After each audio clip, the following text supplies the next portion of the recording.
यदि कोई व्यक्ति किसी स्त्री से विवाह करे किंतु बाद में वो उसे इसलिए नापसंद करे कि वो उसमें कोई लज्जाजनक बात पाता हो और उसे त्याग पत्र देकर घर से निकाल दे और वो स्त्री उसका घर छोड़कर किसी दूसरे पुरुष से विवाह कर ले। अब यदि दूसरा पुरुष भी उसे नापसंद करे और उसे त्यागपत्र देकर घर से निकाल दे, या वो दूसरा पुरुष जिसने उससे विवाह किया था मर जाए, तब वो पहला पुरुष जिसने उसका परित्याग कर दिया था उसके साथ दोबारा विवाह नहीं कर सकता, क्योंकि वो उसके लिए अशुद्ध हो गई है। वो प्रभु की दृष्टि में घृणित है। ऐसा करने पर तुम उस देश को दूषित करोगे जिसे प्रभु तुम्हारा ईश्वर तुम्हें दाएं भाग के रूप में देने वाला है। कोई नव विवाहित पुरुष सेना के साथ युद्ध में न जाए या किसी काम का भार उस पर न डाला जाए। वो 1 वर्ष तक घर पर मुक्त रहकर अपनी विवाहिता पत्नी को आनंदित करे।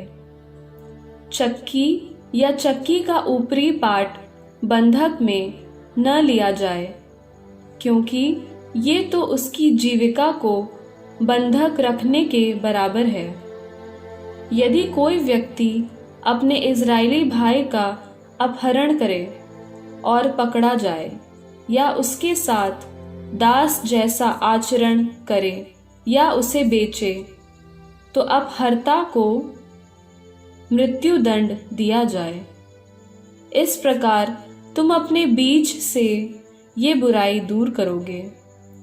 यदि किसी को चर्म रोग लग जाए तो लेवी कुल के याजकों द्वारा दिए गए आदेशों का सावधानी से पालन करो। मैंने उन्हें जैसी आज्ञा दी थी ठीक वैसा ही तुम्हें करना चाहिए। याद रखो कि मिस्र से तुम्हारे निकलने के समय प्रभु तुम्हारे ईश्वर ने मिरियम के साथ क्या किया था। यदि तुम अपने पड़ोसी को किसी प्रकार का कोई उधार दे रहे हो तो उसका बंधक लेने के लिए उसके घर के भीतर नहीं जाओगे, तुम बाहर खड़े रहोगे। जिसे तुमने उधार दिया है वो स्वयं बंधक तुम्हारे पास बाहर लाएगा। यदि वो आदमी दरिद्र हो तो उससे प्राप्त बंधक अपने सोने के समय तक नहीं रखोगे। उसे सूर्यास्त के समय अपना बंधक वापस दे दिया जाएगा, जिससे वो अपनी चादर ओढ़कर आराम से सो सके और वो तुम्हें आशीर्वाद दे। ये प्रभु तुम्हारे ईश्वर की दृष्टि में पुण्य होगा। किसी अभागे कंगाल मजदूर का शोषण नहीं करोगे, चाहे वो तुम्हारा देश भाई हो या तुम्हारे किसी नगर में रहने वाला प्रवासी। उसने जिस दिन मजदूरी की है तुम उसी दिन उसे उसकी मजदूरी सूर्यास्त के पहले दे दोगे। वो दरिद्र है, वो उसकी प्रतीक्षा कर रहा है, क्योंकि यदि वो तुम्हारे विरुद्ध प्रभु से दुहाई करेगा तो तुम दोषी माने जाओगे। न तो पिता को अपने किसी बच्चे के पाप के लिए प्राण दंड दिया जाए और न बच्चे को अपने पिता के पाप के लिए। हर व्यक्ति को अपने दोष के लिए प्राण दंड दिया जाएगा। तुम न तो परदेशी अथवा अनाथ के साथ अन्याय करो और न रेहन के तौर पर विधवा का वस्त्र लो। याद रखो कि तुम मिस्र देश में दास थे और कि ईश्वर ने वहां से तुम्हारा उद्धार किया।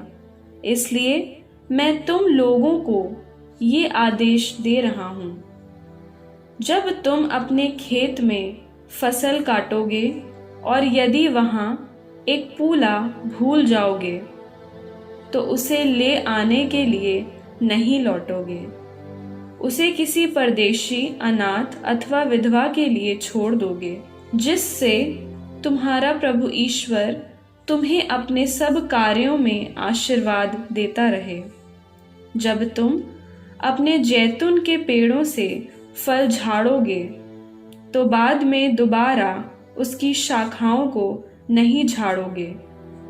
जो रह जाएगा वो परदेशी, अनाथ अथवा विधवा का होगा। जब तुम अपनी दाखबारी में अंगूर तोड़ लोगे तो बाद में बचे हुए अंगूर बटोरने नहीं जाओगे। जो रह जाएगा वो परदेशी, अनाथ अथवा विधवा का होगा।